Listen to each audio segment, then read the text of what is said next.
Okay, welcome back everybody. So in this video we are still looking at page 109 in the workbook, and we're going to start with a definition that relates back to the preliminary example that we did on this same page.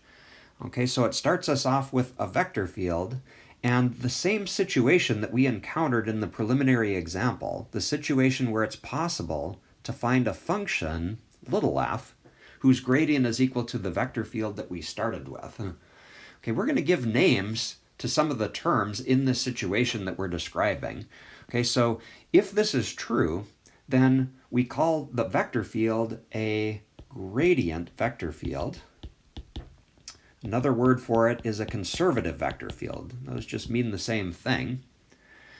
Okay, and we also give a name to the scalar function f in this situation. It's called a potential function for the vector field. Okay, and what this leads to, and this also relates back to the preliminary example we did a minute ago, is something called the fundamental theorem of line integrals. Okay, so suppose that we're in this situation of having a vector field capital F where we can find a scalar function whose gradient is equal to it. Okay, we have something then that's called the fundamental theorem of line integrals. Let's read this together. So we're going to start with a curve C that has some nice properties. It's smooth.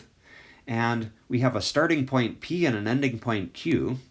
And we'll suppose that capital F is a gradient vector field, one that has this special property that we can find a scalar function whose gradient equals the fields. Okay, if all of this is true, then we can calculate the line integral of our vector field in kind of a special way. First, we'll make the observation that since our vector field is equal to the gradient of a function, this line integral is exactly the same as writing just the gradient of little f dot dr. And we can calculate this line integral by just substituting in the starting and the ending point and subtracting them. You might notice this was the same technique that we used to calculate the line integral back in our preliminary example. Okay, now a couple of important comments to go with this theorem. Okay, so starting with the first note here, the thing that's special about a line integral in a conservative vector field is that it depends only on the starting and the ending point. Okay, totally doesn't matter what the path is that we take between those points. Okay, and so for that reason, we call conservative vector fields path independent. All that matters is that starting and that ending point when we calculate the integral. Okay, another nice property that conservative vector fields have is the following. Let's suppose that C, the curve that we're integrating along, happens to be a closed curve. And what we mean by that is just a curve that starts and ends at the same point, maybe something like this. Okay, so we could pick a point on the curve and think of that as our P and our Q. Okay, referring back up here to the theorem. Okay, so my question to you is this. If you took the equation up here in the fundamental theorem and P and Q happen to be the same point, what would f of Q minus f of P equal? Well, it would have to be 0 if Q and P are the same point.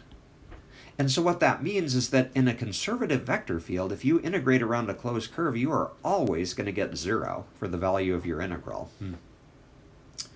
Okay, and then one more very important comment here. It's important to realize that this theorem only works in a very special situation, only when it's possible to find a potential function, little f. Okay, and a little later on, we will talk about a systematic way of deciding when we can do that and how to actually calculate that function. Okay, this concludes our discussion, our introduction of the fundamental theorem of line integrals. If you're interested, there is a derivation of where this fundamental theorem comes from at the top of page 110, and